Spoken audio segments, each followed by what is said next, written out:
CM Bhupendra પટેલે ખેડૂતોની વ્યથા સાંભળી ત્યારબાદ તેમણે ખેડૂતોની સાથે ઊભા રહીને સારો નિર્ણય કરવાની ખાતરી આપી। તેમણે ખેડૂતો સામે આવી પડેલી આફતના હૈયાધારણા આપી અને ખેડૂતોના હિતમાં નિર્ણય લેવાની વાત કરી। સાંભળો મુખ્યમંત્રીએ શું કહ્યું। દરેક ક્ષેત્રમાં લગભગ પરિસ્થિતિ ક્યાંક ને ક્યાંક જે તમે અહીંયા બતાડી એવી જ છે।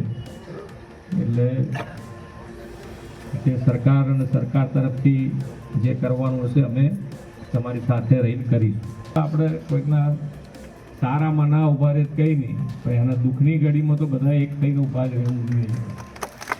એટલે બધા જોડે રહેવાનું, બધા એક થઈને રહેવાનું, કોઈની હામે બાકી તો બધા એનું ચાલુ જ રહે, કોઈકને આમ બોલો કોઈક આમ બોલો એવું નહીં, બધા એક સરખું એક અવાજથી બધા સાથે આમાંથી બહાર નીકળીશું પાછા। ફરી પાછું તો આ સાયકલ છે પાછી કે આવું નથી રહેવાનું, ફરી પાછું અને વધારેમાં વધારે જો કોઈ જાણતું હોય તો એ ખેડૂત જાણતું હોય કે ભાઈ આ ફરી પાછું આપણે કંઈક ઉગાડીશું, ફરી પાછું લીલા લહેર થાય એવું આપણે ભગવાનને પ્રાર્થના કરતા હોઈએ।